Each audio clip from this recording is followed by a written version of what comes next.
ఏడు సంఘములకు శుభమని చెప్పి వ్రాయినది వర్తమాన భూత భవిష్యత్ కాలంలో ఉన్న వాణి నుండి 4వ వచనం అంతే చదువు.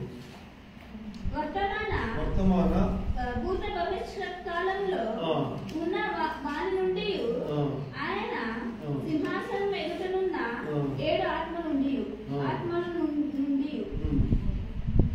గమనించాలా. 4వ వచనము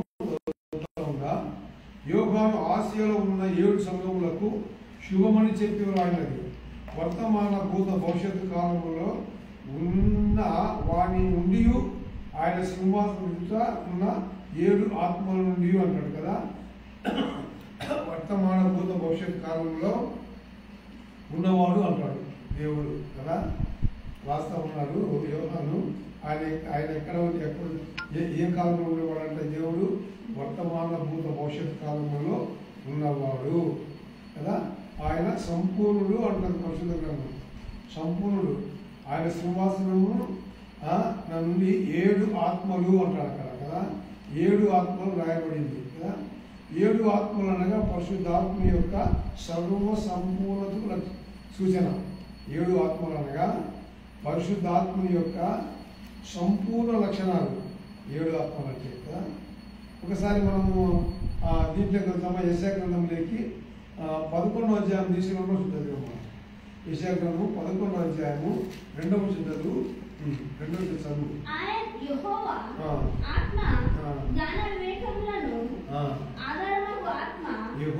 ఆత్మ జ్ఞాన వివేకములకు ఆధారమగు ఆత్మ.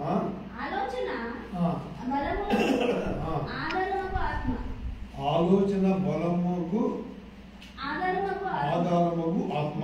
తెలివిని యెహోవా ఎడల భయభక్తులను పుట్టించు ఆత్మ.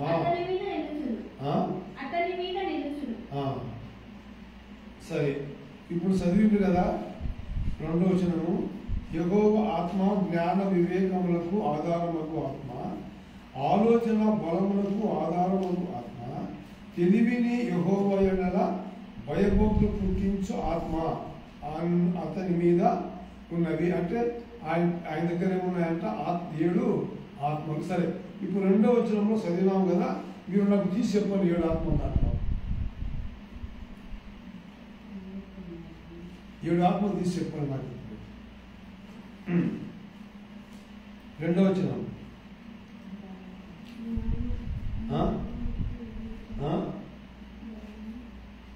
వచ్చినారమ్మా? 7 ఆత్మలు నాకు దాంట్లో మీరు తీసి చూపించాలా? సర్లే, దాంట్లో మీరు మార్క్ చేసుకొని నేను చెప్తాను. మీరు మార్క్ చేసుకోండి. ఆ 2వ వచనంలోనే 7 ఆత్మలు చూపిస్తా. మీరు మార్క్ చేసుకోండి. పెన్నుతో చూపిస్తాను. యెహోవా ఆత్మ జ్ఞానమిచ్చే ఆత్మ ఒకటి. జ్ఞానమిచ్చే ఆత్మ ఒకటి. వివేచన కలగజేసే ఆత్మ 2. తర్వాత ఆలోచన ఆత్మ 3. బలము గల ఆత్మ 4. తెలివినిచ్చు ఆత్మ 5.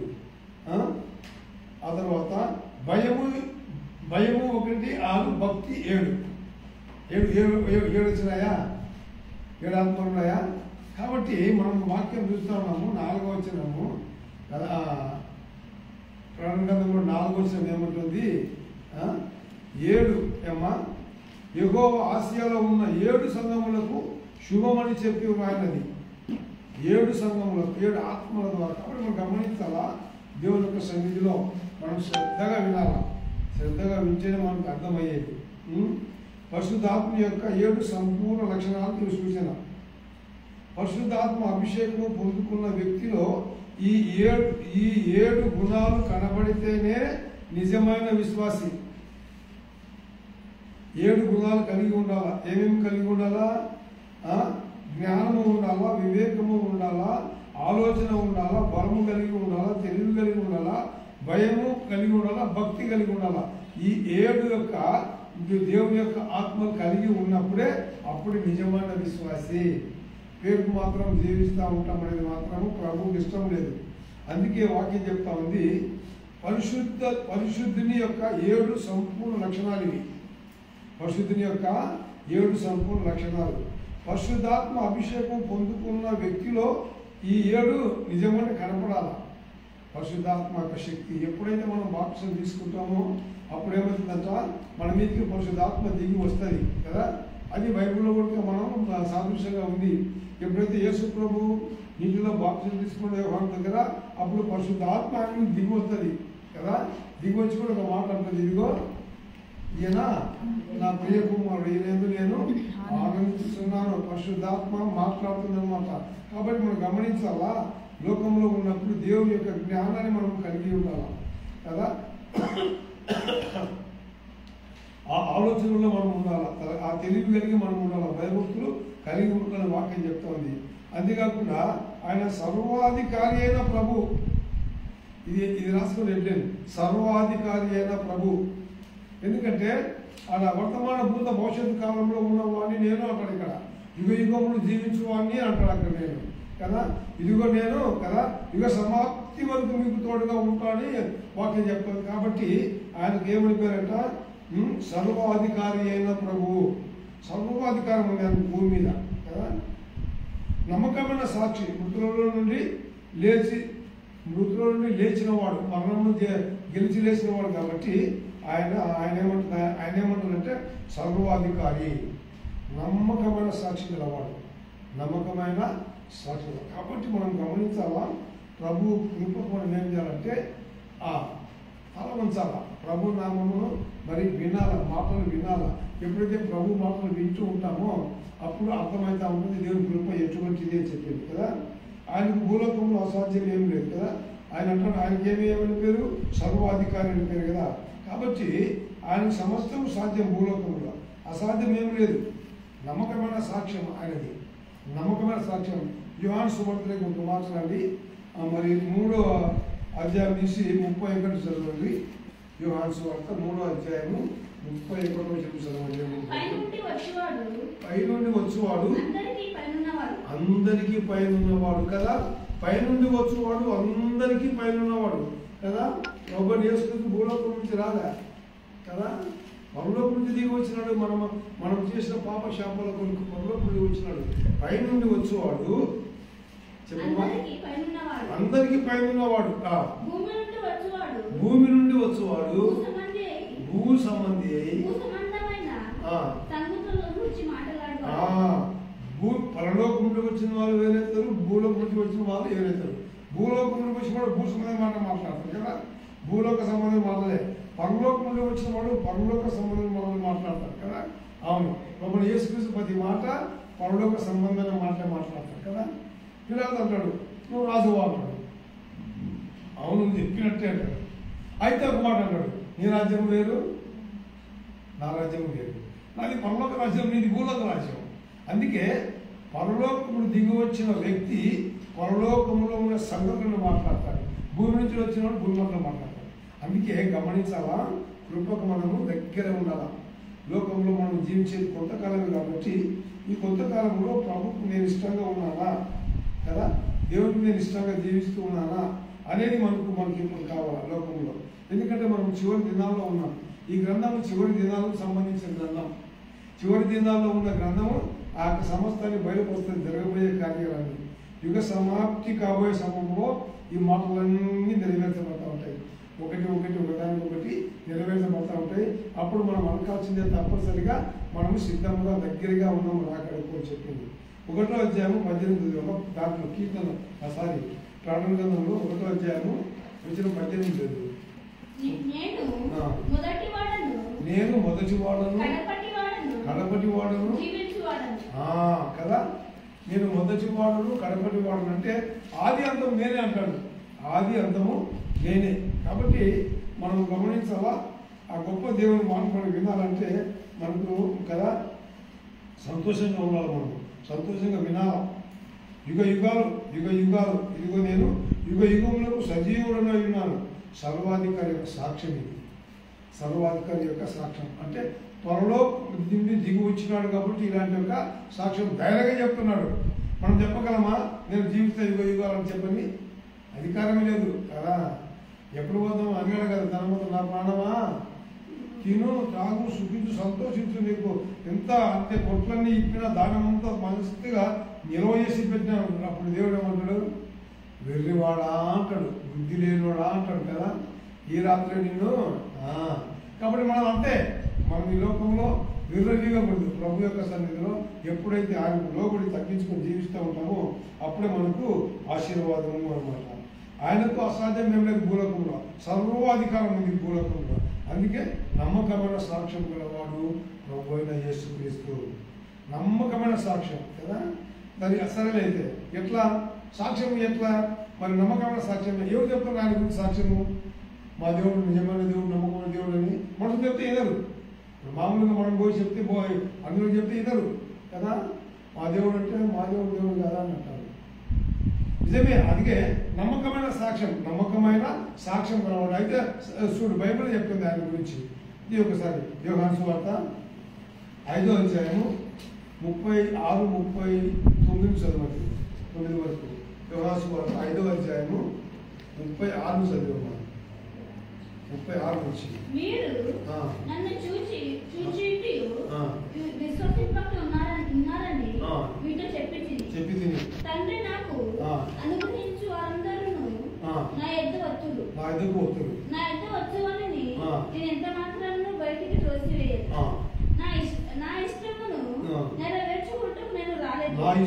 నెరవేర్చుకుంటూ నేను రాలేదు. నన్ను పంపిన వారి చిత్తము నెరవేర్చుటకే పరలోకం నుండి దిగి వచ్చి ఏమంట పరలోకం దిగి వచ్చిన భూ నివాసిని కాదు నేను. ఇంకా ఆయన నాకు అనుగ్రహించిన దాన్ని అంతటిలో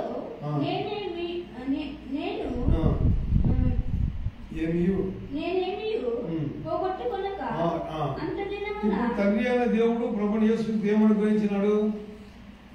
భూలోకము ప్రతి మానవుని అనుగ్రహించినాడు. అందుకే అంటాడు తండ్రి నాకు అనుగ్రహించిందని నేను ఏమి పోగొట్టుకున్నాడు. అందుకనికే ప్రతి ఒక్కరి కొరకైనా ప్రాణం ఇచ్చినాడు వాక్యం. సర్వ మానవాళి పాపశాపములు మోసుకుని వెళ్ళినాడు కదా. అందుకే అంటాడు కదా, నాకు ఏమైతే తండ్రి ఇచ్చినాడో దాన్ని నేను పోగొట్టుకోను. దాని కొరకు నేను లోకానికి వచ్చినాను. దాన్నే నేను ఏం చెప్తున్నానంటే నెరవేర్చుకొచ్చినాను అంటాడు ప్రభు అక్కడ. అందుకే మనం గమనించాలా, ప్రభుకు మనం ఎంతవరకు మనం ఇష్టంగా ఉన్నాం, ఎంతవరకు ఆయన మహిమపడుతున్నాం అనేది మనకు ఒక ప్రశ్న. చదివమ్మా 39 చదువు. ఆయన నాకు అనుగ్రహించిన దానిని అంతటిలో నేనేమి పోగొట్టుకొనక అంత దినమున దాన్ని లేపుటై నన్ను పంపిన వారి చిత్తమై ఉన్నది. వాక్యం వివరంగా మనం వినాలా? 36 నుంచి 39 చదివినావా? సరే, వాక్యం ఏమంటుంది? అయితే యోహాను సాక్ష్యము కంటే నాకు ఎక్కువైన సాక్ష్యము కలదు. 5వ అధ్యాయం యోహాను సువార్త 36వ వచనం. అయితే యోహాను సాక్ష్యము కంటే నాకు ఎక్కువ సాక్ష్యము కలదు. యోహాను సాక్ష్యము వేరు కదా, యోహాను సాక్ష్యం వేరు. ఆయన అంటాడు నువ్వు క్రీస్తు వాడే, నేను కాదంటాడు. నేను కాదు, నేను ఒక శబ్దాన్ని, ఆయన మార్గాన్ని సిద్ధపరచుకొచ్చిన శబ్దాన్ని అంటాడు. ఒప్పుకుంటాడు ఆయన, నేను కాదు క్రీస్తు కాదు అంటాడు కదా. అందుకే అంటాడు అయితే యోహాను సాక్ష్యం కంటే నాకు ఎక్కువ సాక్ష్యం కలదు. అదేమనినా నేను నెరవేర్చులకై తండ్రి ఏ క్రియలు నాకు ఇచ్చి ఉన్నాడో నేను చేస్తున్న ఆ క్రియలు తండ్రి నన్ను పంపిణీ ఉన్నాడని నన్ను గూర్చి సాక్ష్యం ఇస్తున్నది. అయినా సాక్ష్యం ఏం చెప్తున్నా ఇక్కడ? ఆయన క్రియలే ఆయన సాక్ష్యం చెప్తానంటే బైబుల్లో. అది బాగా చదవండి. నేను చదువుతాయితే 36 వర్షంలో చదువుతున్నా. అయితే యోహాను సాక్ష్యం కంటే నాకు ఎక్కువైన సాక్ష్యం కలదు. అదేమనినా నేను నెరవేర్చుటకై తండ్రి ఏ క్రియలు నాకు ఇచ్చి ఉన్నాడో నేను చేస్తున్న క్రియలే తండ్రి నన్ను పంపి ఉన్నాడని నన్ను గూర్చి సాక్ష్యం ఇస్తున్నవి. నేను ఏమైతే క్రియలు చేస్తా ఉన్నానో అవే సాక్ష్యం ఇస్తున్నాయి, నన్ను గురించి చెప్పి వాక్యం చెప్తుంది కదా. అవును, ఏమేమి చేసినాడు దేవుడు భూలోకంలో సాక్ష్యం చెప్పేదానికి? బైబుల్ ఏమైనా సాక్ష్యం చెప్తా ఉంది? క్రియలు కదా. ఇదిగో లోక పాపము మోసుకొని పోవు పిల్ల బైబుల్ చెప్తుంది కదా, సాక్ష్యం చెప్తుంది కదా. ఆయన రక్తం ద్వారా మనకు విమోచన బైబిల్ చెప్తుంది కదా. మనం పాపలను విడిపించడానికైనా పనులకు మేము విడిపించి భూలోకి వచ్చినామని వాక్యం చెప్తుంది. కాబట్టి మనం గమనించాలా, సాక్ష్య ఆధారము మనుషులు చెప్పాల్సిన అవసరం లేదు, బైబిలే చెప్తా ఉంది. అందుకే మనం గమనించాలా, దేవుని కృప ఎంత గొప్పది కదా. అన్ని విషయాలలో సాక్ష్యము బైబిలే చెప్తా ఉంది. ప్రభు యొక్క కృప ఎంత గొప్పదంటే మనం వినాలా. ఇవి జరగబోయేవి, ఇవన్నీ జరగబోయే కార్యాలు కాబట్టి ఆయనను మనము గమనించాలా, గమనించి మనము ఆలోచించాలా. ఆలోచించినప్పుడే మనకు ఆశీర్వాదం దొరికేది. అన్ని విషయాలలో వాక్యమే చెప్తా ఉంది కదా, వాక్యమే చెప్తా ఉంది, బైబిలే చెప్తా ఉంది ఆయన గురించి సాక్ష్యం. అందుకే లోకంలో ప్రభు కృప ఎంత గొప్పదంటే మానవుడు చెప్పే సాక్ష్యాలు కొద్దిగా ఎక్కువ కొద్ది తక్కువ ఉంటాయి. అందుకే ఆ సాక్ష్యాలు మనము ఎక్కువ వినేదానికి ఇష్టపడము. బైబిల్ చెప్తా ఉంది ఆ సాక్ష్యాలు యేసు ప్రభువు గురించి. సరే, యెషయాలోకి వద్దాం. ఒక మాట 55వ అధ్యాయం 4వ వచనం చదువుదాము. యెషయా గ్రంథము 55వ అధ్యాయము 4వ వచనం చదువుదామా. 55:4 జనములకు సాక్షిగా అతన్ని నియమించి తిని జనులకు రాజుగాను అధిపతిగాను అతన్ని నియమించి దేవుడు ఇది తనైన దేవుని మాటలు కదా. ఇదిగో జనులకు సాక్షిగా అతనిని నియమించి తిని జనులకు రాజుగాను అధిపతిగాను ఆయన నేను నియమించి తిని అంటాడు కదా. జరగబోయే కార్యాలు, జరిగే కార్యాలు. ప్రభువైన యేసుక్రీస్తు అంటే ప్రభువైన యేసుక్రీస్తు ఏమని వర్తమాన భూత భవిష్యత్ కాలములలో ఉన్నవాడు, అవునా కదా. వర్తమాన భూత భవిష్యత్ కాలములలో ఉన్నవాడు. ఆయన లేకుండా ఏం కలగలే. అది ఏడ రాయబడింది? యోహాను సువార్త 1వ అధ్యాయము 1 చదువుకుంటాం కొంచెము. అంతేకాదు, కిందికి రావాలి. నాకు కిందికి వచ్చి అర్థమవుతుంది. ఆది యందు వాక్యం ఉండేను, వాక్యం దేవుడు ఆ వాక్యమే దేవుడే ఉండేను. ఆ తర్వాత కిందికి రా. ఆయన ఆది యందు దేవుని యొద్ద ఉండేను, సమస్తము ఆయన మూలముగానే కలిగెను. ఎవరి మూలం కలిగింది? ఆయన వర్తమాన భూత భవిష్యత్ కాలంలో ఉన్నవాడు. వర్తమాన కాలంలో ఉన్నాడా? జరిగిపోయిన కాలంలో ఉన్నాడా? భూతకాలంలో ఉన్నాడా? మన కొరకే ఒక మహిమను పిలిచి భూలోకానికి వచ్చి తన ప్రాణాన్ని అర్పించి కదా, ఆ రక్తాన్ని కలిసి ఆ రక్తంలో మీరు కడిగి శుద్ధులు కమ్మని చెప్పి తిరిగి మళ్ళీ పరలోకానికి పోయినాడా? ఆ తర్వాత తిరిగి మన కోసం రాబోతున్నాడా? భవిష్యత్ కాలం, వర్తమాన భూత భవిష్యత్ కాలం ఉన్నవాడు మన. అందుకే అంటాడు యుగ సమాప్తి వరకు నేను మీరు తోడుగా ఉంటాను, యుగ యుగము నేను జీవించేవాడిని అంటాడు. అందుకే గమనించాలా, ఈ యొక్క గ్రంథం ఎట్లా ఉంటుందంటే జరిగిపోయింది, జరిగినది కాకుండా జరగబోయేదాన్ని బయలుపరిచే గ్రంథం. అందుకే మనము జాగ్రత్తగా వినాలి. దేవునికి నమ్మకమైన సాక్ష్యం అంటే పరలోకములో, భూలోకములోను, పాతాళంలో ఉన్న వాళ్ళన్నిటికీ బయలుపరచువాడే నిజమైన సత్య సాక్ష్యం. ఎవరు బయలుపరచలేరు కదా, ఎవరు బయలుపరచలేరు. పరలోకం జరిగేది చెప్తాడు, భూలోకం జరిగేది చెప్తాడు, జరిగి చెప్తాడు. ఎవరు? ప్రభు యేసుక్రీస్తు. అందుకే ఆయనకు సత్య సాక్షి అని పేరు. యుగ సమాప్తిలో యుగ యుగాలు ఆయన జీవిస్తాడు. కాబట్టి మనము ప్రభు యొక్క కృపకు స్థలం ఇవ్వాలి కదా. స్థలం ఇచ్చినప్పుడు మహిమ చూస్తాం కదా. అంటాడు ఇదిగో నేను మృతులనైతిని కదా, మృతుల నుండి ఆది సంపూర్తిగా లేపబడితిని అంటాడు. చనిపోయినాడు, అందుకే మళ్ళీ తిరిగి నేను లేచినాను అంటాడు ప్రభు అక్కడ. అందుకే ఆయనకు సమస్తము సాధ్యం భూలోకంలో. ఆయన లేచినాడు. ఎందుకు లేచినట్టు తిరిగి మళ్ళా తిరిగి పరలోకానికి తీసుకుపోయేదానికి ఆయన పరలోక మహిమను విడిచి వచ్చినది కాకుండా, మన కొరకే పొందిన శ్రమలు పొందినది కాకుండా, తిరిగి పరలోకములకు వెళ్ళి తల్లి పొరుపాచంలో కూర్చున్నదే కాకుండా, మళ్ళా మన కోసం రెండవ రాకుండా మనను తీసుకుపోయేదానికి ఆయన సిద్ధంగా ఉన్నాడు. అందుకే గమనించాలా, కృపకు దగ్గరికి రావాలా, ప్రేమించే వారికి మనం ఉన్నప్పుడు మహిమను చూస్తాం కదా. 1:18 ప్రకటన 1:18 ప్రారంభంలో 1:18 నేను మొదటివాడును, కడపటివాడును, జీవించువాడను, మృతులనైతిని కానీ ఇదిగో యుగ యుగములు సజీవుడనై ఉన్నాను. యుగ యుగములకు సజీవుడనై ఉన్నాను. మృతులైనా చనిపోయినా. ఎందుకు చనిపోయినా అంటే మీ పాప శాపల కొరకు అంటాడు కదా. మనం చేసే బదులుగా పాప శాపల కొరకు ఆయన చనిపోయినాడు. చనిపోయి మళ్ళా తిరిగి లేచినాడు. చనిపోయి తిరిగి లేచిన ఎవరైనా ఉన్నారా బైబిల్లో? లాజరు. మొన్న చనిపోయాడు లాజరు. లేచినాడు కరెక్టే, ఇప్పుడు చనిపోయిండు. లాజరు లేచినాడు కరెక్టే కాదంటే లేచినాడు, మళ్ళీ చనిపోయిండు. లాజరు అదేవిధంగా నిలబడిపోలే, చనిపోయింది మళ్ళా. కానీ యుగములు జీవించేది ప్రభు ఒక్కడే, యేసు ప్రభు ఒక్కడే. లాజరు బ్రతికినాడు, చనిపోయి తిరిగి లేచినాడు కానీ కొంతకాలం మళ్ళీ చనిపోయినాడు లాజరు. అందుకే మనం గమనించాలి, ప్రభు అంటున్నాడు ఏమన్నావా, నేను మొదటి వాడు అంటే ఎప్పుడు అన్నాడు? మొదటి వాడు ఎప్పుడు అన్నాడు?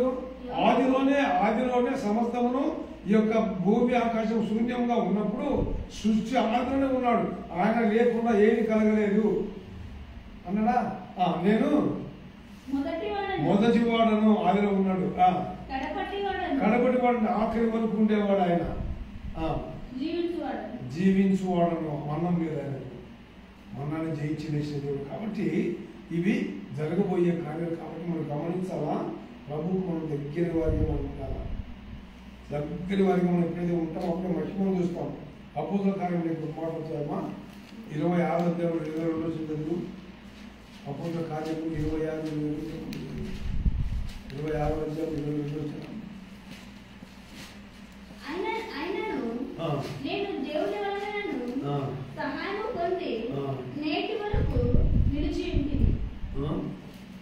26:22 అయినను నేను దేవుని వలన సహాయం పొంది నేటి వరకు నిలిచి ఉంటుంది. క్రీస్తు శ్రమపడి మృతుల పునరుత్థానమును పొందువారిలో మొదటివాడగుట చేత ఈ ప్రజలకు అన్యజనులకును ప్రచురింపబోవునని ప్రవక్తలు మోషేయు ముందుగా చెప్పినవి ఏమీ చెప్పక అల్పులకు గరులకు సాక్ష్యం ఇచ్చుచున్నది. కాబట్టి గమనించాలా అంటాడు ఆయన, నేను దేవుని వలనైనా సహాయం పొంది నేటి వరకు నిలిచింటిని కదా. తన దేవుని యొక్క చూడండి, ఆయన గొప్ప చెప్పుకుంటా ఉన్నాడు, తనని కలుపుకొని చెప్పుకుంటా ఉన్నాడు. ప్రతి మాటను తనని కలుపుకొని చెప్తాడు. అదే ఇంకా మన జోగులో 100 రూపాయలు ఉన్నాయనుకో, నువ్వు ఊపిల్లే ఉంటానంటాడు కదా. మనది మన తెలివి. కాబట్టి ప్రభు అట్లా కాదు కదా, తను తగ్గించుకున్నాడు ప్రభు. అందుకే గమనించాలా, ప్రభు కృపకు మనము తల వంచాలా. తల వంచినప్పుడు మనం మహిమను చూస్తాం. దేవుడు ఆశీర్వదించాలని ఆశపడుతున్నాడు, కానీ మనము ఆశీర్వాదాన్ని పొందుకోలేకపోతున్నాం. చనిపోయినాడు మొదటిగా లేచినవాడు ప్రభుని యేసుక్రీస్తు, చనిపోయిన వాడు మొదటి లేచిన వాడు ప్రభుని యేసుక్రీస్తు. కాబట్టి ప్రభుకు మనం ఏం చేయాలి? స్థానం ఇవ్వాలా. సరే, ఇప్పుడు 5వ వచనంలోకి వస్తున్నా. 5వ వచనం 1వ అధ్యాయము 5వ వచనంలోకి వస్తున్నా. 5వ వచనం చదవండి. నమ్మకమైన సాక్షియు మృతులలో నుండి ఆది సంభూతులుగా లేచిన వాడును భూపతులకు అధిపత్యులైన యేసుక్రీస్తు నుండి కృపా సమాధానము మీకు కలుగునుగాక అంటది. ఇక్కడ వాక్యం చెప్తా ఉంది, నమ్మకమైన సాక్షియు మృతులలో నుండి ఆది సంభూతులుగా లేచిన వాడును భూపతులకు అధిపత్యులైన యేసుక్రీస్తు నుండి కృపా సమాధానములు మీకు కలుగునుగాక చెప్తుంది వాక్యం. ఏమంట? ఈయన ఎవరంట? రాజులకు రాజు, భూపతులకు అధిపతి అంట. భూపతులు అంటే ఎవరని? రాజులు అర్థం. భూమిని పరిపాలించేవాడు భూరాజులు, రాజులకు రాజు. అధిపతి అంటే రాజులకు రాజంట కదా. కాబట్టి ఆయన శ్రీమంతుడు, సర్వాధికారి. ఆయనకు సర్వాధికారం ఉంది. ఆయన ఏమని చేయగలడు? లోకంలో మనము ప్రభు కృప కదా, మనకేమైనా కొంచెం ధనం ఉంటే ఇంకా వద్దు అమ్మ ఇంకా నన్ను చూసుకుంటారు కదా. అయితే దేవుడు అట్లా లేదు, తాను తగ్గించుకున్నాడే. కానీ అందుకే పొగడ్తలు చెప్పుకోకూడదు. మనం పొగుడుకోకూడదు అంటుంది మా కొరింథీ పత్రికలు అంటాడు. మనం పొగుడుకోకూడదట. మనం పొగుడుకుంటే మనకి ఏముండదు కదా. ఉంటుంది ఏమున్నా ఏముంటుంది, ఇతరులు పొగడాలంట. అదే మనం సంపాదించుకోవాలా. ప్రభు యొక్క కృప ఇంత వివరంగా ఉంది. ఆయన ఎవరంట? సర్వాధికారి, భూపతులకు అధిపతి అంటాడు. భూపతులకు అంటే రాజులకే రాజు, అంటే రాజులకే రాజు అంటేదా? అంటే ఆయనకు సర్వాధికారం ఉన్నట్టేనా? ఏమైనా చేయగలడు, ఏమైనా చేయగలడు. అందుకే ఇశ్రాయేలు జనాంగాన్ని ఆశీర్వదించినాడు. ఇశ్రాయేలు జనాంగాన్ని ప్రేమించుడు, ఇశ్రాయేలు జనాంగానికి తన ప్రాణం పెట్టినాడు కదా. అందుకే ప్రభు కృపను మనం ఆలోచించి మనం ఎప్పుడైతే మనం ప్రభు కృపను తల ఉంచుతామో అప్పుడు మహిమ చూస్తాం. ప్రభు యొక్క కృప ఇంత గొప్పగా ఉంది కదా, అది మనం ఆలోచించలేము. ఏదో మన మట్టుకు మనం ఆలోచించుకుంటాం, మన మట్టుకు మనము ఏదో పనులు చేసుకుంటూ ఉంటాం. ఏదో సమయం ఉంటే మందిరానికి పోతాం, సమయం ఉంటే తిరిగి మనం కదా ఇప్పటికే సమయం అయిపోయిందని చెప్పి ఏం చేస్తామంటే కొన్నిలే ఈ వారం కాకుండా వచ్చే వారం పోదాం గుడికి అని అంటాం. సరేలే ఈ వారం మరి పనికి ఆలస్యం అయితే పోకుండా ఇంట్లో ఉండకూడదు, ముందుగా లేచిపోతాం కదా పనికి. 7 గంటలు 4 గంటలు లేచి ఇంట్లో పోయి ఆడుకుంటాం. షాప్లో పంచి కొట్టాలి ఎంత తెస్తున్నా 7 గంటలు లాస్ట్ 7 గంటల 3 నిమిషాలు బ్రిటిష్ వాడు పెట్టాడు. 7 గంటలు 3 నిమిషాలు అయిన తర్వాత గ్రేస్ ఒక్క నిమిషం ఒక్కరికి కాడ అలవడు, 4వ నిమిషం కొట్టవచ్చు.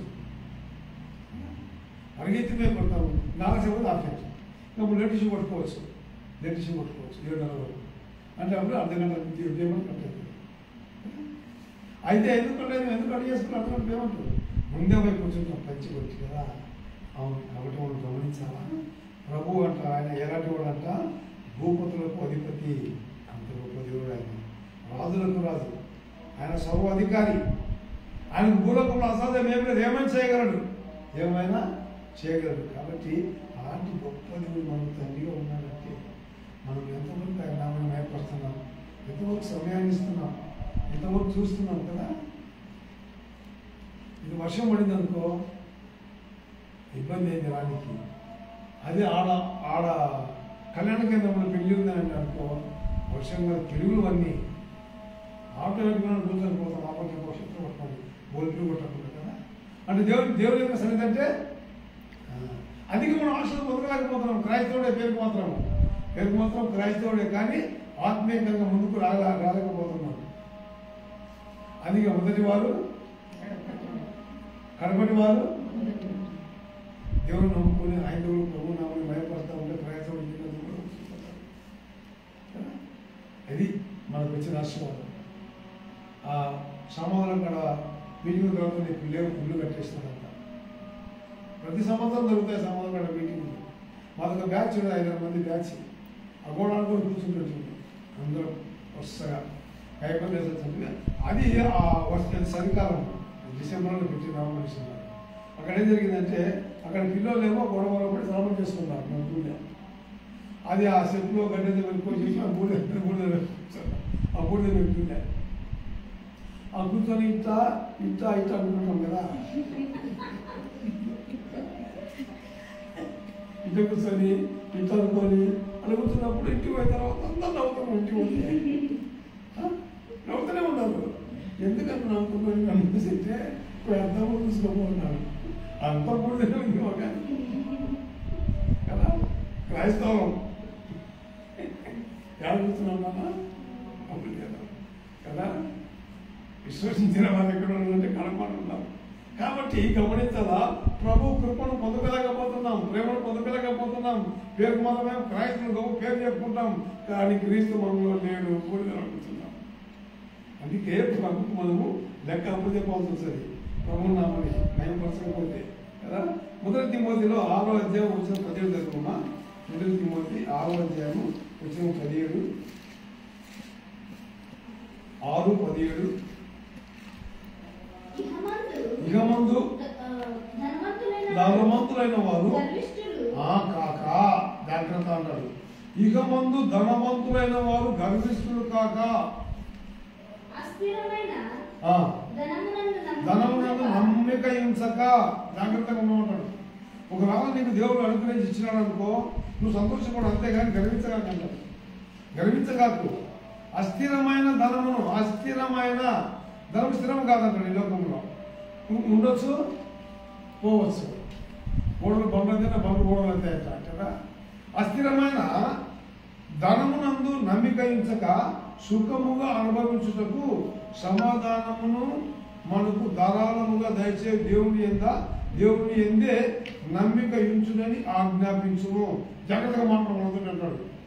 అప్పుడు పౌరులు చెప్తాను, తిమ్మని చెప్తాను, వాళ్ళు బాగా బోధించు, వాళ్ళకి చెప్పు.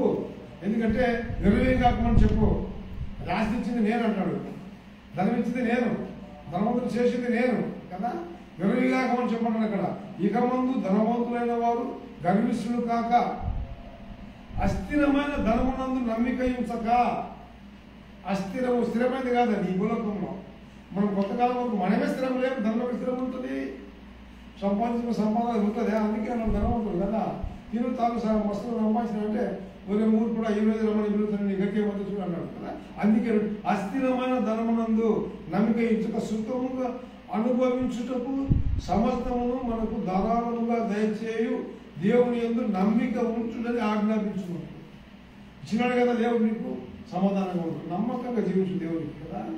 అవును, ప్రభువులో ఆలోచించాలన్నా, ప్రభువును ఆలోచించాలా కదా. ఆలోచించినప్పుడే వాక్యం అర్థమయ్యేది. వాక్యం అర్థం కావాలంటే నిదానంగా చదవాలా, నిదానంగా చదవాలా, వినాలా, చెప్పేటప్పుడు వినాలా కదా. వింటేనే మనకు ఆశీర్వాదం దొరికేది. అందుకే ప్రభు అంటాడు జాగ్రత్తగా జీవించు భూలోకంలో అంటాడు. భూలోకంలో జీవించేటప్పుడు జాగ్రత్తగా ఉండు, ప్రేమించగాకు, లోకాన్ని ప్రేమించగాకు. ప్రభు కృప కిందికి రా. ప్రభు కృప కిందికి వచ్చినప్పుడు నీకు మహిమ మాట్లాడు. ప్రభు కృపలో మనం జీవించమనాలి అంటే ఏం చేయాలా? దేవుడికి మనం ఇష్టంగా జీవించాలి.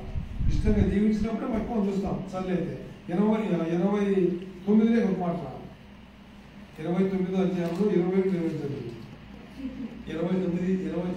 కీర్తనలో ఉండేది అంతే ఎక్కువ. 29, 27, 28 తొందరగా. కావున నేను అతన్ని నా దేశ కుమారునిగా చేయుదును, భూరాజులలో అత్యున్నతునిగా నుంచెదను. నా కృప నిత్యము అతనికి తోడుగా ఉంచెదను. నా నిబంధన అతనితో స్థిరంగా నుండు. ఒకసారి బాగా వినండి, ఎంత బాగా చెప్తాను. 29వ అధ్యాయము 27వ వచనంలో అంటారు చూడు, ఆయన ఏమంటాడమ్మా?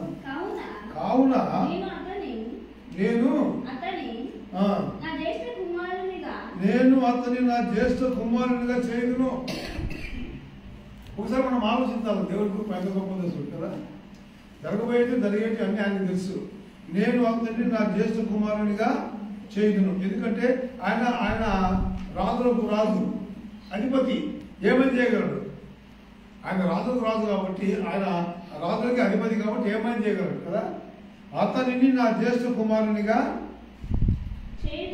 కావున నేను అతన్ని నా జ్యేష్ఠ కుమారునిగా చేయుదును, భూరాజులలో అతి ఉన్నతునిగా ఉంచదను. ఎవరు ఉంచినాడు అంటే అక్కడ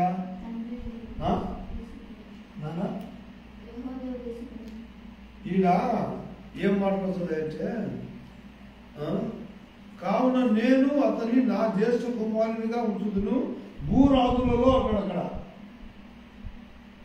దేవుడు భూరాజులలో అతి ఉన్నతునిగా ఉంచదను. ఎవరిని ఉంచినాడు దేవుడు? ఎవరిని జ్యేష్ఠుడిగా ఎన్నుకున్నాడు? అందుకే వినాలి కదా. సరే నేను చెప్తాను వినండి కదా. యెషయాకి ఎంతమంది కొడుకులు?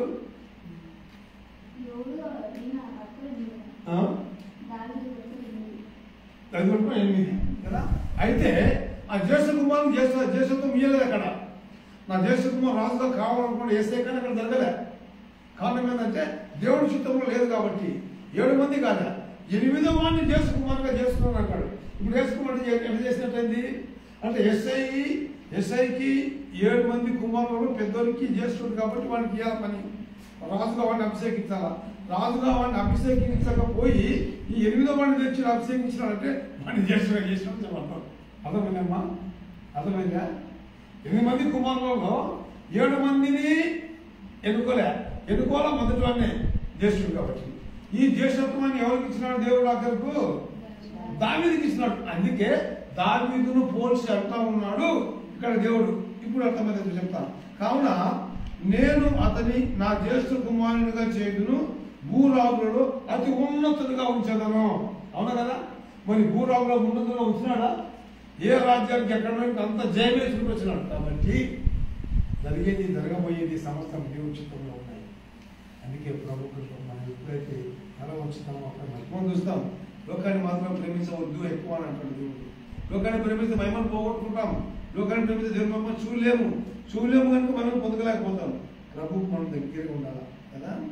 జ్యేష్ఠ కుమారుగా చేయను అతి ఉన్నతులుగా చేసేదను అని ప్రభువే అంటున్నాడు కదా. అందుకే దావీదుని రాజుగా చేసినాడు దేవుడు. అవి రాజుగా చేసినాడు. రాజుగా చేయాల్సింది ఎస్ఐ కుమారుడు, మొదటి కుమారుడు. అయితే ఆ యొక్క మొదటి జ్యేష్ఠత్వం ఎవరికి వచ్చింది? దావీదుకి వచ్చింది. కడగోచేవాడు అంటాడు. ఎస్ఐ ఎంత బాగా తెలిసిన ఉన్నాడు, వాడు బాలుడు, కడగోచేవాడు, వాడు వెళ్ళకామని ఈయనగా చెప్పేశాడు కదా. ఉన్నాడు ఆయన నాకు ఒక లాస్ట్లో కడగొట్టేవాడు, వాడు చిన్న బాలు వెళ్ళ రాసుకున్నాడు. పిలువు అంటాడు. పిలువు పిచ్చగా కూర్చున్నామంటాడు. వచ్చేటప్పుడు అంటాడు, ఇదిగో నేను ఏర్పరచుకున్నా నాకు పేకున్నాడు. ఇన్ని రాజుగా చేయాలి. ఇప్పుడు జ్యేష్ఠత్వం ఎవరికి వచ్చింది? దావీదుకి వచ్చింది. అది అది పెద్ద కుమారుడు ఇవ్వాల్సింది. పెద్ద కుమారుడు ఇవ్వాల్సిన జ్యేష్ఠత్వము దావీదుకి వచ్చింది. అందుకే ఆ మాట ఏం పెట్టినాడంటే కావున నేను అతని నా జ్యేష్ఠ కుమారునిగా చేయను, భూరాజులను అతి ఉన్నతునిగా నా కృప నిత్యము అతనికి తోడుగా చేసేదను, నా నిబంధన అతనితో స్థిరముగా ఉండును. స్థిరంగా ఉందే నిబంధన. ఏ నిబంధన చేసినాడు దేవుడు స్థిరంగా ఉండడానికి? స్థిరకాలం ఉంచినాడు అంటే వర్తమాన భూత భవిష్యత్ కాలం వరకు ఉంచినాడు. ఏముంచాడు స్థిరంగా? నీ వంశంలో ఎలా ఒక రాజుగా ఉంచుతాను అంటాడు. స్థిరంగా దేవనాశ్వరం ఎంత గొప్ప కోసం మనం ఆలోచించి ప్రభుత్వం కనుగొంచాలి. మనం ఆలోచించాలి. వాక్యం చదివేటప్పుడు మనం ఆలోచించాలి. అర్థం కాకపోతే అడగాల దేవసేన ఇది ఏంటి అని చెప్పి మార్క్ చేసుకొని పెట్టుకోండి కదా. చూడు ఇక్కడ ఎంత కృపణవుతుంది దావీదుకు. అతన్ని స్థిరకాలం అంటాడు. అతని వంశాన్ని స్థిరకాలము. అయితే అక్కడి నుంచి ఆ దావీదు చనిపోయిన కాడి నుంచి సొలొమోను కుమారుల కాడి నుంచి అక్కడ ఏం చేస్తాడంటే ఒక్కొక్కరి వంశంలో ఒక్కొక్కరిని రాజుగా ఉంచి ఇసుకట్టకుండా వాగ్దానం చేసిన దేవుడు నెరవేర్చుకుంటాడు. అందుకే వర్తమాన భూత భవిష్యత్తు కాలం యుగ సమాప్తి వరకు నేను ఇప్పుడు తోడుగా ఉంటాను దేవుడు. గమనించాల ప్రభు కృప. ఎప్పుడు ఏం జరుగుతుందో మనకు తెలియదు. ఎప్పుడు ఏమైతే జరిగించబోతున్నాడో తెలియదు కదా. ఏం లేని వాడిగా ఉన్నటువంటి పెద్ద సాధన చేస్తుంది. ఆయన ఇష్టం ఏమని చేయలేదు. గుడ్డోని పిలిచినాడు, చూడిపోమన్నాడు, చూసినాడు. కుంటోడు నడచలేనాడు, లేచినాడు, నడిచినాడు. అడుగుతారు ఒక కుంటోని ప్రభు లేపినప్పుడు, ప్రభు వాడు ఎందుకుంటాడు గుడ్డోడిగా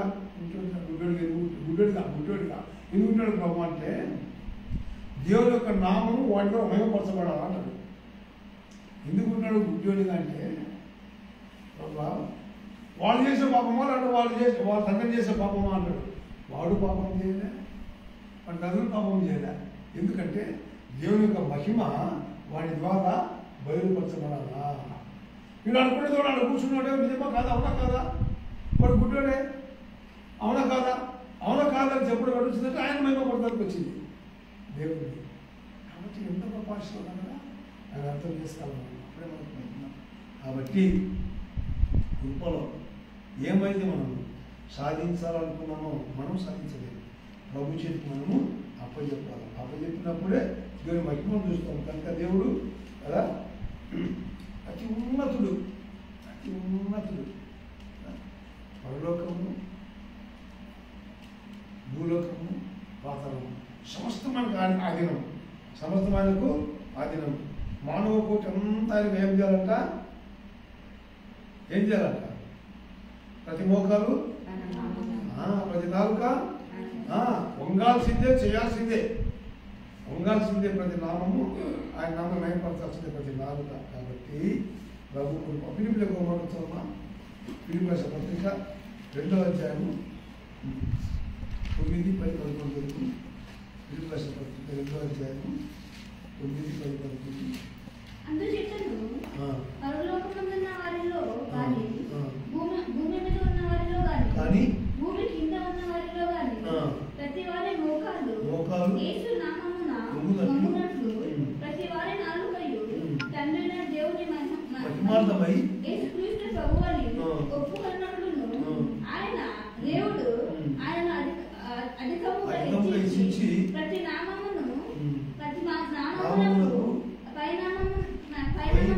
నామమును ఆయనకు అనుగ్రహించెను. ఎంత గొప్ప దేవుడు కదా. ఎందుకంటే ప్రతి ఒక్కరు ఆయన నామాన్ని మహిమపరచాలి. అందుకనే ఆయన నామాన్ని ఏం చేసినాడంట, తండ్రి అయిన దేవుడు అన్ని నామముల కంటే పై నామము హెచ్చించి పెట్టాడంట. అది కృప, అది దేవుడు కృప. అంటే ఆయన ఏమని తెలియదు, సర్వాధికారి ఏమని తెలియదు. అందుకే జరగబోయే కార్యాలు జరిగే కార్యాలు మరి కదా మనం గమనించినట్లయితే లోకంలో ఉన్నప్పుడే కదా. ఎందుకంటే ఇంకా రాను రాను పోను చదువుతా మనం నేర్చుకుంటా ఉండేటప్పుడు ఓ దేవుడు ముందు చచ్చిపోయిన బాగుండే అనిపించదు. ఈ శ్రమలు ఈ అనుభవించడానికంటే ముందే చనిపోయిన బాగుండే అని అనిపించదు కదా. అటువంటి కాలం రాబోతుంది కదా. ఆ కాలం రాకముందుకే మనం ఏంటి అంటే చనిపోకపోయినా పర్వాలా ప్రభులు ఉంటున్నాడు. ప్రభులు ఉంటే కూడా ఎంత పడతామంటే చనిపోవాలని ఏం లేదు. ఎందుకంటే ఆత్మతో పడి అనుకోకుండా దానికంటే కదా ప్రభు దగ్గర ఉండే మోకాల నుంచి ప్రభు మనం భయపరుచుకుంటా ఉంటే మనకు అది ఆశీర్వాదం. అప్పుడే మన మహిమ, అప్పుడే మనకు దేవుని యొక్క కృప. కాబట్టి ఆయన పేరు ఏం చేసిందంట, ఆయన నామము అతి ఉన్నతంగా. ఆయన నామము ప్రభు యేసుక్రీస్తు నామం 1900లో 973 సార్లు యేసు అని. ఎన్నిసార్లు? 973 సార్లు రాయబడుతుంది యేసు అని చెప్పి 1900. యేసు అనే పేరు కదా. ఈ యేసు అనే పేరు ఎందుకంటే మానవత్వానికి సూచన. మానవత్వానికి అంటే అప్పుడు పుట్టినప్పుడు ఒక పేరు ఉండాలి కదా. ఏదో పేరు కావాలి కదా పుట్టిన మనిషికి. ఒక మనిషికి ఒక పేరు కావాలి కదా పుట్టిన మనిషికి. పుట్టి మనం ఏం పెట్టకపోతే మనం ఏమని పిలుస్తారు? ఏమని పిలుస్తారు కాదు. అందుకో పేరు కావాలి. అందుకే ప్రభు పుట్టినప్పుడు ఆయనకు ఒక పేరు పెట్టినాడు. ఈ లోక రీతిగా మానవత్వంగా యేసు. ఆ యేసును మాట్లాడుకుంటే మంచి కాదు కదా. ఆ గూఢార్థము నింపబడిన దేవుడితో చెప్పినారు. యేసు అంటే అర్థమేమని రక్షకుడు. సామాన్యంగా చెప్పలేము. పేరు పెట్టారు కరెక్టే. సాధారణ మానవుడు పిలుచుకునే పేరు పెట్టారు కాబట్టి ఆ పేరులో ఉన్న ఘనత చాలా గొప్పది. రక్షకుడు ప్రభు గొప్పను గమనించాలి. దైవత్వం. తర్వాత ఆయనకి ఎప్పుడు క్రీస్తు అని ఎప్పుడు పేరు వచ్చింది? యేసుని పేరు పెట్టిండు. క్రీస్తు మన పేరు ఎప్పుడు వచ్చింది ఆయనకు? అది మన పరిస్థితి. ఆయన ఎప్పుడైతే చనిపోయి తిరిగి లేచినాడో అప్పుడు ఆయన క్రీస్తు అని పేరు వచ్చింది. మృత్యుంజయుడు క్రీస్తు. యేసు అని పేరు పెట్టారు. క్రీస్తు చనిపోయిన తర్వాత ఆయన పేరు వచ్చింది. యేసు క్రీస్తు అని చెప్పింది. యేసు క్రీస్తు అని ఆయనకప్పుడు పేరు వచ్చింది. కాబట్టి గమనించావా? అప్పుడు పాత నిబంధన కాలంలో ఆయనకు ఒక పేరు పెట్టినారు. ఏమని పేరు?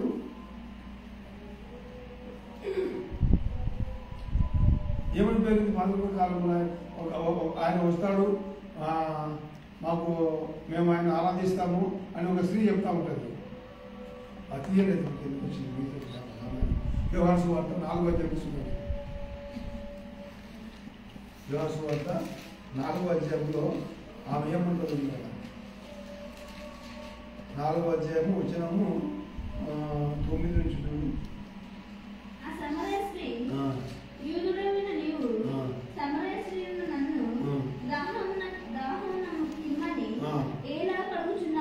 ఎలా అడుగుతున్నావు?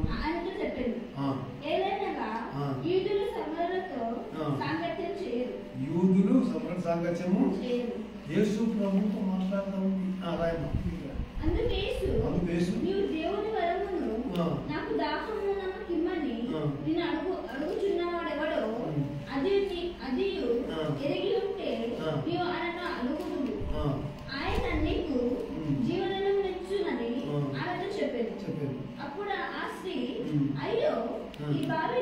అయ్యా ఈ బావి లోతైనది, ఏమి లేదే, జలములు నీకు ఎట్లు దొరుకును అని అంటుంది కదా. ఆయన తెలియదు ఎవరో చెప్పాము. ఆమె ప్రతిరోజు ఎప్పుడు వచ్చేదంట నీళ్లకు మధ్యాహ్నం వచ్చేదంట, ఉదయం పూట కాదు. తాను తన కుమారుడు పశువులు ఈ బావి నీళ్లు తాగి మాకు ఇచ్చిన మా తల్లి అయిన యాకోబు కంటే గొప్పవాడి అంటుంది. నీళ్ళు ఏమని అడిగినందుకు ఇన్ని మాటలు ఆ స్త్రీ. తర్వాత ఆ స్త్రీ ఎవరు బయటపడుతుంది. మాకు ఇచ్చిన మా తల్లి అయిన యాకోబు కంటే గొప్పవాడివా అని ఆయన అడిగాను. అందుకు యేసు, ఈ నీళ్లు తాగు ప్రతివాడు మరలా తప్పికొను, నేను ఇచ్చు నీళ్ళు తాగువాడు ఎప్పుడు తప్పికొన్నాడు. నేను వానికి ఇచ్చు నీళ్లు నిజ జీవునితో వానిలో ఊరడి నీటి బుగ్గగా ఉండునని ఆమెతో చెప్పాను. సరేనమ్మా, మంచిదే. కరెక్టే, వాయి లోతే మీకోసం ఇచ్చినాడు మీ తండ్రి. అయితే ఈ నీళ్ళు తాగితే మన తక్కువ అవుతాయి నీకు. అయితే నేను ఇచ్చిన నీళ్ళు తాగితే కడుపులో ఊరడి నీటి బుగ్గగా ఉంటుందని చెప్పి ఆమెతో చెప్తే అప్పుడు ఆమె ఏమనుకుందంటే, అయ్యా ఆ స్త్రీ ఆయన చూసి, అయ్యా నేను తప్పి కొనుక్కున్నట్లు ఏర్పడుతుందో చూడు. అప్పుడే పన్నది మా యూదులకు మీరు సరైన అది మీకు సంబంధం ఉందా, ఏమనుకున్నావు నువ్వు నన్ను అడుగుతావు, ఈ భాష లోపు తాగలేదు ఏమిటి బకెట్ లేదు అని అడిగింది నాలుగు మాటలు. ఎప్పుడైతే ఆ మాట అన్నాడో ఆయన, అప్పుడు అయ్యా అంటుంది అక్కడ. అయ్యా ఏమంటుంది, అయ్యా నేను తప్పి కొనుక్కున్నట్లు చేదు కొనుక్కుని దూరం కాకున్నట్లు ఆ నీళ్ళు నాకు దయచేయమని అడగగా యేసు నీవు వెళ్ళి నీ పెరిమిటి పిలుచుకుని ఇక్కడికి రమ్మని ఆమెతో చెప్పాను. సరళ భాష ఇంటికి పో, ఇంటికి పోయి నీ భర్త పిలుచుకొని రమ్మని చెప్పాను కదా. ఆమె ఎలాంటి స్థితిలో ఏమైనదో తెలియకుండా ఆయన ఇష్టం వచ్చినట్టు మాట్లాడింది. ఆయన అసలు ఆయనకు వచ్చే లోపల తిరిగి మాలో ఏం చేస్తుందంటే కాళ్ళేలా పడతా ఉంది. అప్పుడు అంటా ఉన్నాడ 10వ వచనంలో, ఆ స్త్రీ నాకు పెనిమిటి లేడు అనగా. సరే ప్రభుత్వం అంటున్నాడు, యేసు ఆమెతో నాకు పెనిమిటి లేడని నీవు చెప్పిన మాట సరే, నిజమే ఒప్పుకుంటా, నువ్వు చెప్పినావు. నీకు 5 పెనిమిట్లు ఉండేది, ఇప్పుడున్నవాడు నీవాడు కాదు, పెనిమిటి కాదు, సత్యగా ఒప్పుకొట్టేవాడికి. ఆమె బతుకంత బయటపోయింది, బతుకంత బయట వచ్చేసి ఏం జరగబోతుంది. అప్పుడు మళ్ళీ అంటుంది అక్కడ, అప్పుడు ఆ స్త్రీ, అయ్యా నీవు ప్రవక్తమని గ్రహించుతున్నాను. మా పితరులు ఈ పర్వతం ముందు ఆరాధించను కానీ ఆరాధించవలసిన స్థలము యెరూషలేములో ఉన్నదని మీరు చెప్పుతున్నారని ఆయనతో అనగా యేసు ఆమెతో ఇట్లన్నాడు, అమ్మ ఒక కాలం వస్తుంది, ఆ కాలం ముందు ఆ పర్వతం మీద నేను యెరూషలేములో మీరు తండ్రిని ఆరాధించను కానీ నా మాట నమ్ము. మీరు మీకు తెలియని దాన్ని ఆరాధించుతున్నారు, మేము మాకు తెలిసిన దాన్ని మేము ఆరాధించుతున్నామని చెప్పి ప్రభు అంటున్నాం కదా. ఈ 25వ వచనంలోకి వచ్చాను, టైం అవుతుంది. ఆ స్త్రీ ఆయనతో క్రీస్తు అనబడిన మెస్సియా, అప్పుడేమన్నారు ఆయన, క్రీస్తు అనబడిన మెస్సియా వచ్చునని మేము ఎరుగుదాము. ఆయన వచ్చినప్పుడు మాకు సమర్థం తెలియజేయమని చెప్పగా యేసు నీతో మాట్లాడుతున్నా నేనే ఆయన ఆమెతో చెప్పాను. ఆమె గురు అదిరిపోయింది. కాబట్టి మనం గమనించాలా, దేవుడి అదే ఈయన మాటలమైన మనలను వ్యతిరేకంగా ఆ విధంగా మాట్లాడి ఉంటే ఆమె శ్రమపడి పుట్టింది గ్యారెంటీగా. ఇంకా నేనేమన్నా ఎన్ని మాటలు మాట్లాడతామని చెప్పేది కదా. అయితే ప్రభు ఏమన్నాడంటే ఆ ఆత్మ ఉడక ఆయనకు కావాలా.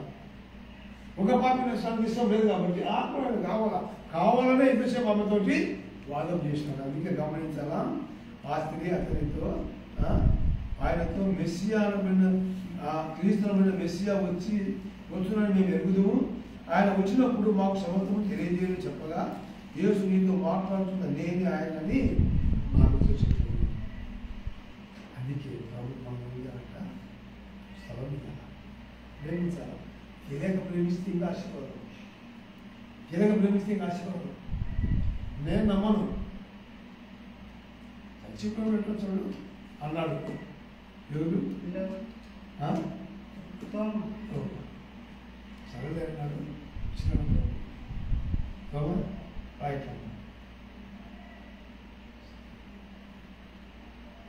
చూపిస్తాను. ప్రభా దేవాన్ని మనం అప్పుడు కాలేదు ఒప్పుతాడంట. సరేలే పర్వాలేదు. నమ్మి నువ్వు ఏం చేసినావంటే చూసి నమ్మినావు. నువ్వు చూసినావు, గాయాలు చూసి నమ్మినావు. చూడ నమ్మిన వారు పేరు వింటేనే నమ్మాలంట. పేరు వింటేనే నమ్మాలన్నారు.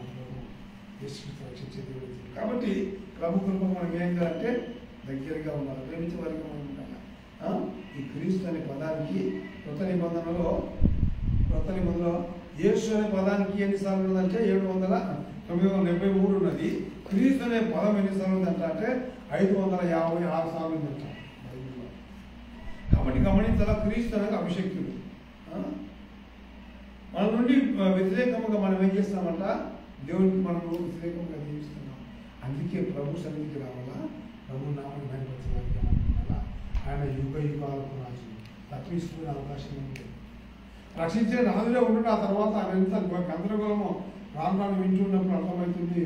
ప్రభువులో మరి ఆలస్యంగా నేను ప్రభు నమ్ముకున్నామని అనుకుంటాం. అప్పుడు నేను ప్రభు కొరకు ఎందుకు వచ్చింది, చాలా ఆలస్యంగా వచ్చినాను, వస్తున్నాను ప్రతి ఆదివారం మందిరానికి వస్తున్నాను. కానీ అయితే నిజమైన భక్తితో ప్రభు దగ్గరికి రాలేకపోయినాను. ఇప్పుడు నేర్చుకున్నట్ట మాకైనా కూడా అది ఎప్పుడే అంటారు అది గమనిస్తాం కదా. సరే, ఇప్పుడు నేను 6వ వచనంలో కూర్చుందా, 5వ వచనం 6వ వచనంలో కూర్చుందా, 6వ వచనం మనం ప్రేమించుచు తన రక్తము వలన మన పాపముల నుండి మనల్ని విడిపించు వానికి మహిమయు ప్రభావమును యుగయుగములు కలుగుగాక. ఆయన మనలను తన తండ్రి యొక్క దేవునికి ఒక రాజ్యముగాను యాజకులుగాను చేశాడు కదా. దేవుని కృపలు ఎట్లా ఉందో, లోకంలో మనం ఉన్నామని తెలిసి కూడా లోకంలో పాపం చేస్తూ పాపానికి వ్యతిరేకంగా మరి అన్ని చేసుకుంటూ ఉండి దేవుడు మాత్రం భయపడలేకపోయాం. అయితే ప్రభుని యేసుక్రీస్తు మన పాప శాపలు ఆయన మీద వేసుకుని ఆయన పాపిగా మార్చబడి ఏం చేశాడంట, ఆయన పాపిగా మార్చబడి అంటాడు ఇక్కడ, ఆయన మనలను తన తండ్రికి మన తండ్రి యొక్క దేవునికి ఒక రాజ్యముగాను యాజకులుగాను చేసాను. మన పాపాలను తీసేసి చూడండి ఎంత ప్రేమ దేవుడికి, ఎంత ప్రేమ దేవుడికి. మనము పాపంలో ఉన్నప్పుడు భూలోకంలో మనము ఈ పాపం నుంచి మనం విడిపించి పాపం నుంచి విడిపించి ఏం చేసినాక తన తండ్రి యొక్క దేవునికి ఒక రాజ్యముగాను యాజకులుగాను చేసెను. యాజకులుగా దేవుడు మనల్ని ఆయనకు ఒక రాజ్యముగా చేసినాడు. భూలోకంలో ప్రభు యొక్క కృపను మనం గమనించాలంటే కదా, వినాలా, విన్న తర్వాత ధ్యానించాలా, ధ్యానించినప్పుడే మనకు అర్థమవుతుంది దేవుని కృప ఎంత గొప్పదనేది. చెప్పేసి ఒక మాట వచ్చాను, 1వ అధ్యాయము 4-5 ఎపిసోడ్స్ పత్రిక 1వ అధ్యాయము ఎట్లనగా మన ప్రియునియందు తాను ఉచితముగా మనకు అనుగ్రహించిన తన కృప మహిమయు కీర్తి కలుగునట్లు తన చిత్త ప్రకారమైన దయాసంకల్పము చొప్పున యేసుక్రీస్తు ద్వారా తన కుమారులుగా స్వీకరించుటకై మనలను ముందుగా తన కోసము నిర్ణయించుకొని మనము తన ఎదుట పరిశుద్ధులమును నిర్దోషులమునై ఉండవలనని జగత్పునాది వేయబడక మునిపే ప్రేమ చేత ఆయన క్రీస్తులో మనల్ని ఏర్పరచుకోలేదు. వినండి, తండ్రి అయిన దేవుడు ఏమేమి చేస్తున్నాడు పైన అంటాడు ఇక్కడ.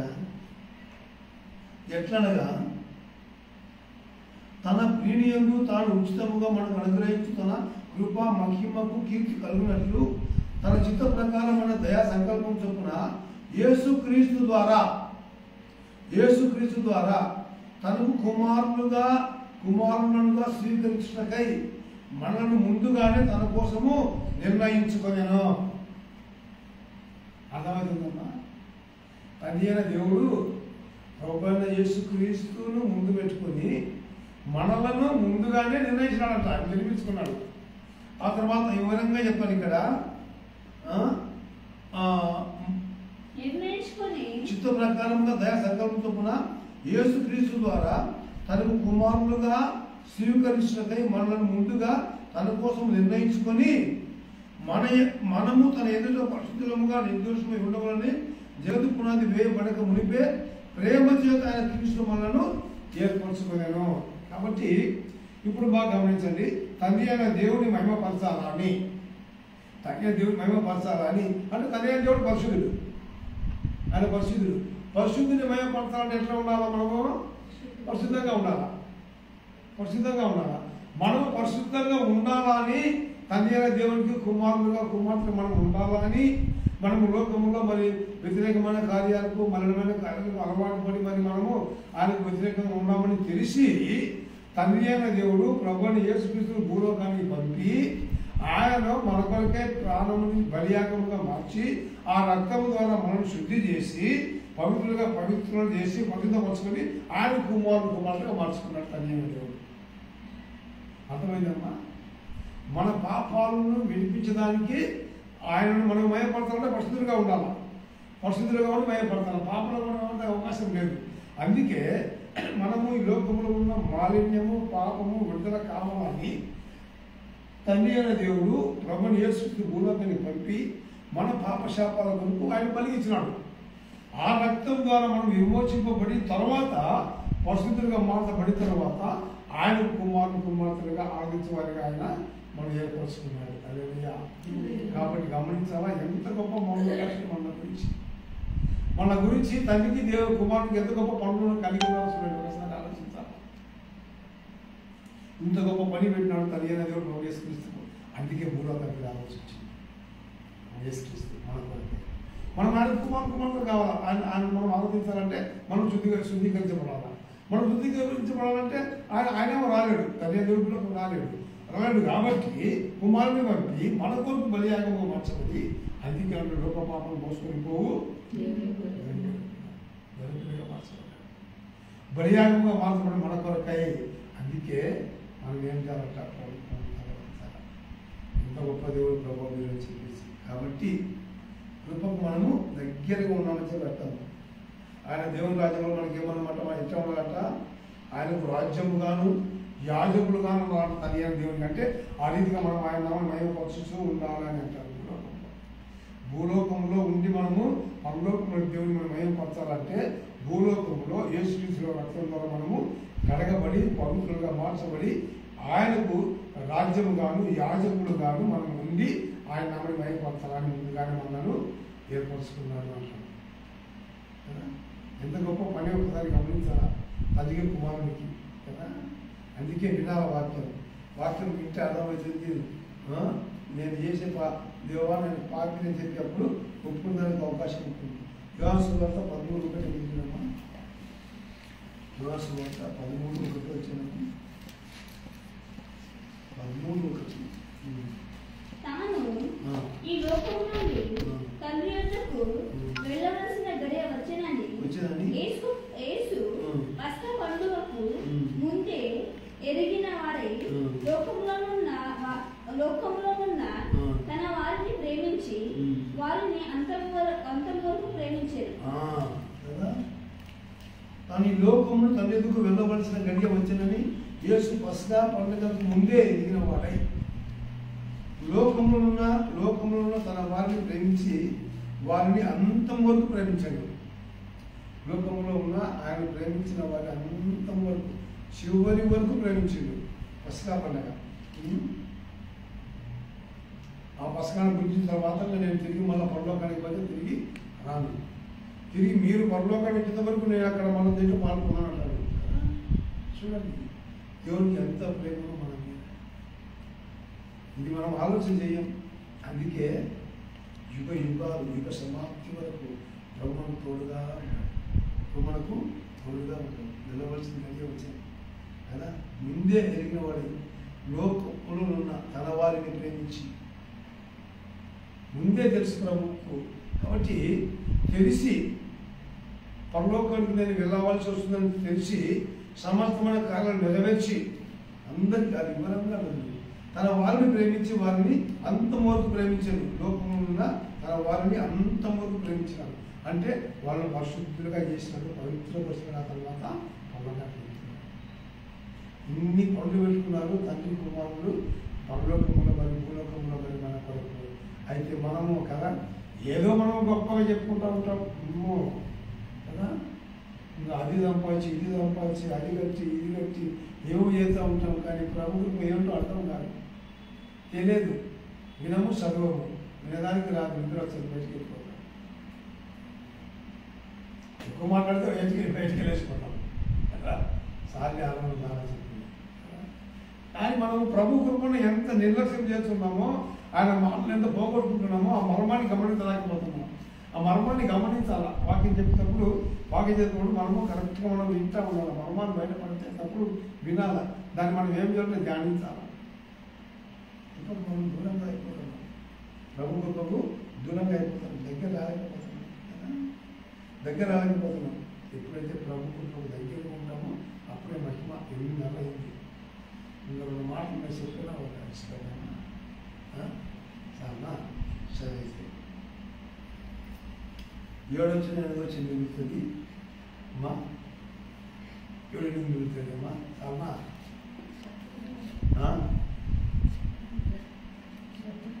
అమ్మా చెప్పండి అంటే ఇది ఎక్కువ లేదు కొద్దిగా చూసి పెడతారు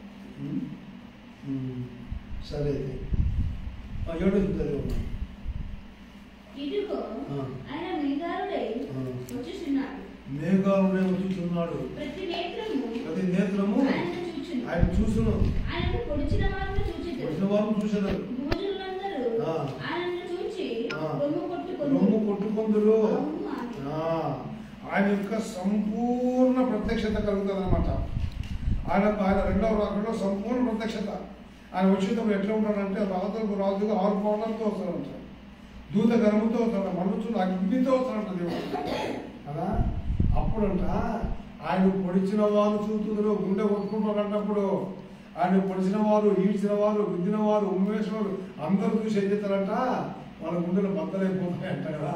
అంటే అయ్యో నేను ఈయన కదా పొడిచినది, ఉమ్మేసింది ఏమని కదా వేసినది కదా. అప్పుడు తెలుస్తుంది ప్రతి నేత్రం ఆయన చూస్తుంది కదా, ఆయన పొడిచిన వారు చూస్తుంది. క్రీస్తు రాకడ 2 రకాలు ఉన్నాయి, ఎవరికి చెప్తాను తప్పకుండా.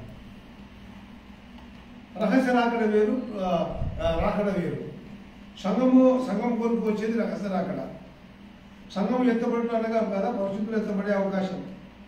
పరిశుద్ధులు ముందు ఎత్తబడతారు, రహస్య రాకడ ఇది. నేను బైబిల్ చెప్తా.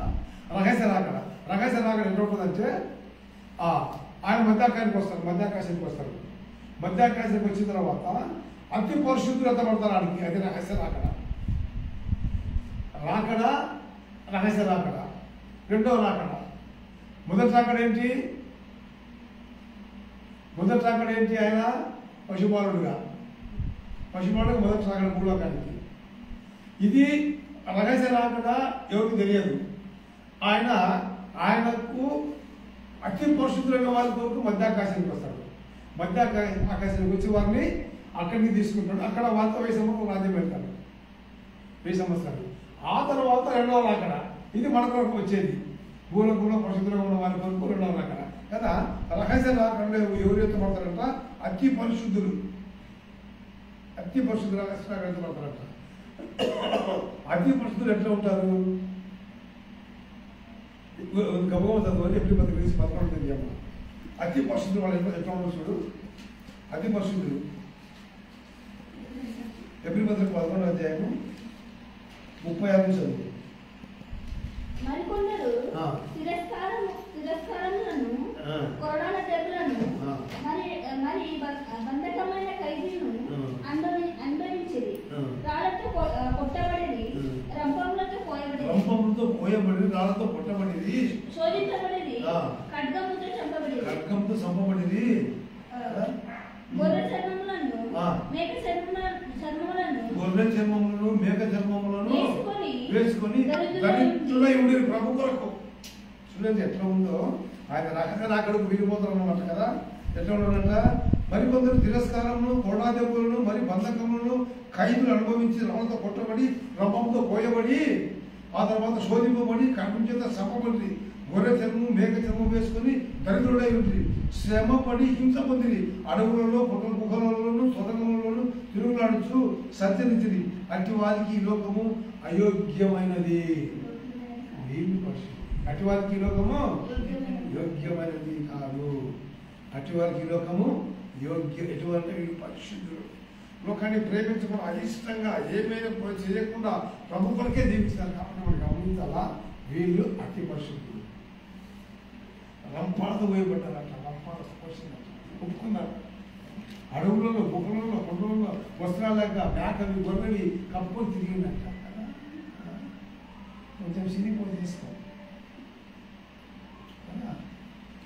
అది కుట్టుకుడి మీద వేసుకోవాలి. ఆ శిక్షకది గుడ్డలే ఉంటుంది. మీకు నడకలాగా ఇంకొక సెల్ఫ్ దాని మా అమ్మ చెప్తాను, అది తీసి ఉంచాడు, ఆ ప్లేట్లు కట్టి పెట్టి ఇవన్నీ వెళ్దామంటుంది. పైన ఒకటి కింద ఒకటి 2 సెల్ ఫోన్లు కింద బ్యాగులు అన్ని నేను ఆంధ్రలో మాత్రం మీద పడకని కూడా సార్ నీ మూల కట్టి పెట్టించాను. వీళ్ళెంటారు చర్మం మేక చర్మం గొర్రె చర్మం రమ్మంలో పోయబడుతుంది కదా. అటు వారికి ఈ లోకము యోగ్యమైనది కాదు. వీళ్ళు ఇది రహస్యం అక్కడ.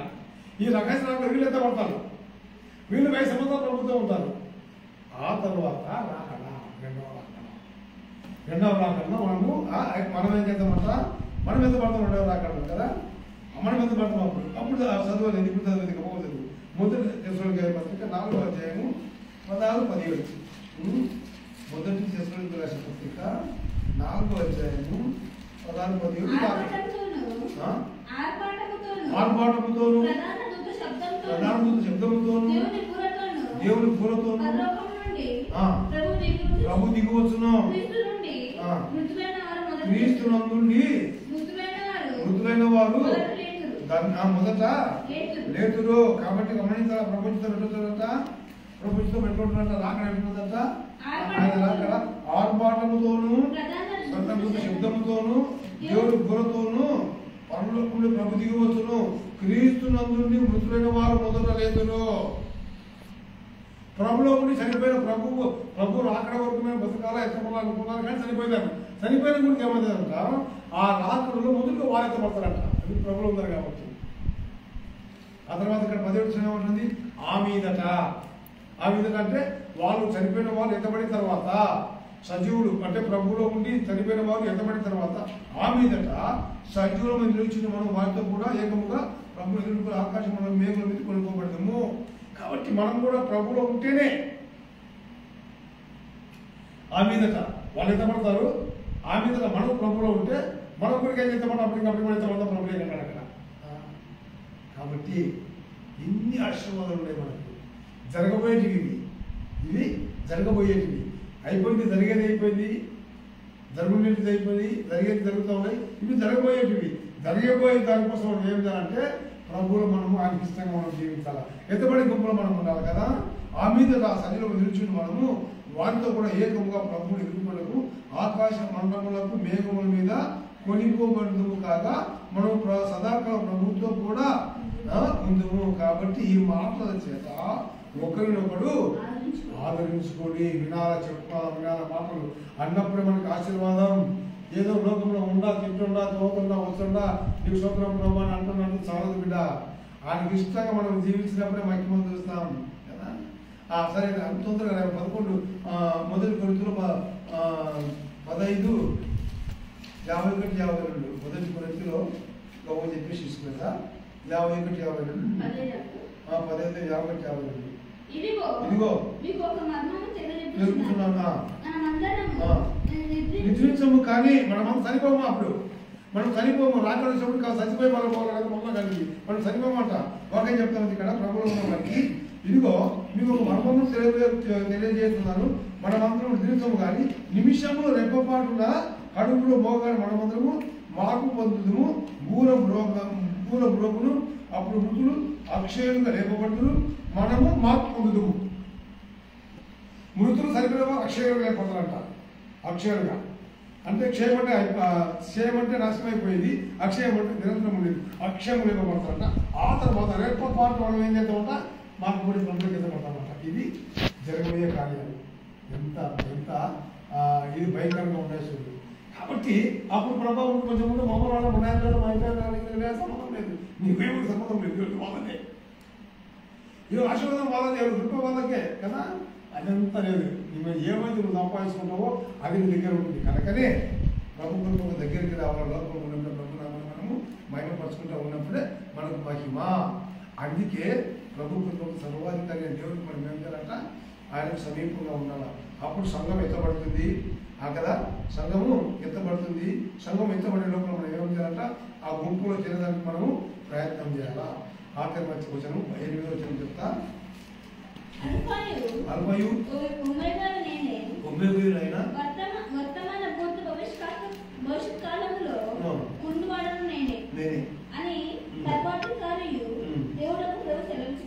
ఏం గౌరవ మూసుకొని కూతారంతే ఎక్కువ మాట్లాడకూడదు. బాగా చెప్తా ఉంది అల్పయు ఓ మెగు నేనే, వర్తమాన భూత భవిష్యత్ కాలంలో కూడా నేనే అని సర్వాధికారి దేవుడు ప్రభు చదువుతున్నాడు. అంటే సర్వం నేనే, సర్వము నేనే. అందుకే మనం ఏం చేయాలంట, ఏం మాటలు అవకాశమే లేదు. అందుకే ఎత్తబడేదానికి మనం సిద్ధంగా ఉన్నాం. ఎత్తబడకపోతే ఎత్తబడిన తర్వాత వినండి బాగండి, ఇక అయిపోయింది. ఎత్తబడిన తర్వాత విలువైన వారి శ్రమలు ఎట్లా ఉంటాయంట, విలువైన వర్షం ఎట్లా ఉంటాయంట అంటే రాసుకోండి. 9వ అధ్యాయం ఇంటి చదవండి. నేను చెప్పండి, ఇలా లేట్ అవుతుంది. ప్రణకాంతము 9వ అధ్యాయము మొత్తం ఇంటి పోయి చదవండి. 9వ అధ్యాయం ఇంటి పోయి చదవండి. ఆఖరి 2 నిమిషాలు చదువుతాను నేను. ప్రణకాంతము 9వ అధ్యాయము. అప్పుడు జరిగే విలువైన వారికి జరిగే కార్యాలు, ఏం కష్టం వస్తుంది, ఏ విధంగా ఉంటుంది, ఆ బాధలు ఏ విధంగా ఉంటాయి. అప్పుడు అనుకున్నాం, అయ్యో నేను ముందే ఈ బాధలు పడతాను కంటే ముందే చచ్చిపోయితే బాగుండే అని అనిపిస్తుంది అనమాట. అటువంటి శ్రమలు, ఆ శ్రమ ఇంటి పైన చదువుతుంది 9వ అధ్యాయం. 2:20 మాత్రం నేను చదువుతాను. వినండి. ఆ దెబ్బల చేత సావక మిగిలిన జనులు దయ్యములను చూడను వినని నడువని శక్తి లేనివైన బంగారు వెండి కంచు రాగి కలతో చేయబడిన తమ హస్తకృత్యములైన విగ్రహములను పూజింపకుండా విడిచిపెట్టినట్లు మారు మనసు పొందలేదు. మరియు తాము చేయుచున్న నరహత్యలను మాయమంత్రములను చోరత్వములను చేయకున్నట్లు వారు మారు మనసు పొందని వారు కాదు. ఆ కన్నులు ఏమంటే నిర్వచనము, ఆ దెబ్బలతో చావక మిగిలిన వారు అంటుంది. ఆ దెబ్బలకు చావక మిగిలిన వారు, ఆ దెబ్బలతో పైన సంతోషించిపోయి అర్థమవుతుంది. అంత శ్రమలు విలువైన తర్వాత అలాంటి శ్రమలు ఉంటాయి. కాబట్టి ఆ శ్రమ రాకముడిపే ప్రభులో ఉంటే మనకు ఆశీర్వాదం. జరగబోయేది ఇది జరగబోయే శ్రమల కాలం. ఈ జరగబోయే శ్రమల కాలంలో మనం ఏం చేయాలంటే, మనం ఉన్నప్పుడే మనం తెలుసుకొని ఏం చేయాలంట, ఈ శ్రమలు రాబోతున్నాయి కనుకనే అందుకే మన ప్రభులో ఉంటే మనకి ఏమవుతుందంటే మనకి అయితపడతాం. మనం అంతే మూడు నిలబడగానే మనం రెప్పపాటున మొదటిగా పరిస్థితులు లేస్తారు. అన్ని పరిస్థితులు ముందు వెళ్ళిపోయింటారు. ఆ తర్వాత పరిస్థితులు లేస్తారు. రెండవ రాకుండా అది రాకతే రాకడా, ఇది రాకడా, ఈ రాకుండా మనం ఎత్తపడతాం. ఎత్తపడేటప్పుడు ఏంటంట, ముందుగా అడ్డులు లేస్తారు, చనిపోయిన పరిస్థితులు లేస్తారు. ఆ తర్వాత మనం కూడా రెప్పపాటు లేస్తాం. అంతే అక్షయ శరీరం ధరించుకుంటాం. మనం కూడా మనకు అప్పుడు ఏమవుతుంది, మనం చనిపోకుండానే మనకు మహిమ శరీరం వచ్చేస్తుంది. ఈ శరీరం ఉన్నది ఇంకా శరీరం పోతుంది. మహిమ శరీరం మనకు మనం ప్రభుత్వం ఎత్తపడతాం. పనులకు వారితో కూడా కలిసిపోతామంట. ఎవరితో లేకపోయిన వారితో మనం కూడా కలిసి పనులకు ప్రభుత్వం ఉంటాము. జరగబోయే కార్యాలు ఇంత వివరంగా ఉంది. బైబిల్ కాబట్టి గమనించాలా. లోకంలో ఉన్నప్పుడే నేను ప్రభుత్వకు ఎంతవరకు జీవిస్తున్నాను, ప్రభువుని ఏమేమి అనేది మనం ఎప్పుడైతే తెలుసుకుంటామో అప్పుడే మనకు మహిమ. 4-8 సమాప్తం. ప్రార్థన చేసుకున్నాం. స్తుతుల మధ్యలో నివాసం చేసిన గొప్పదేవ, మహిమ ఘనత ప్రభావములు మీకు మాత్రం కలుగుగా తండ్రి. మీరు ఆశీర్వదించి రీతిగా ప్రభావ ఈ నామని మేరపరుచుకోండి. కృపమతి ముఖ్యములు నిన్న వాక్యం వ్యర్థం కాకుండా ప్రభు ప్రకృతి నాటబడి మేము మీ కొనుకైనా ప్రభావం అతన్ని నిలిచి ఎత్తబడి వారిగా ఎత్తబడే గుర్తులో మేము జీవులాగా అభిషేకించి భయపడమని వెళుతున్నగా మీ సన్నిధిలో పునరాంశమని శుద్ధి మీకు మాత్రం కలుగుతామని బాబు యేసుక్రీస్తు నామంలో అడిగి వేడుకొచ్చుకుందాం మా తండ్రి. ఆమేన్.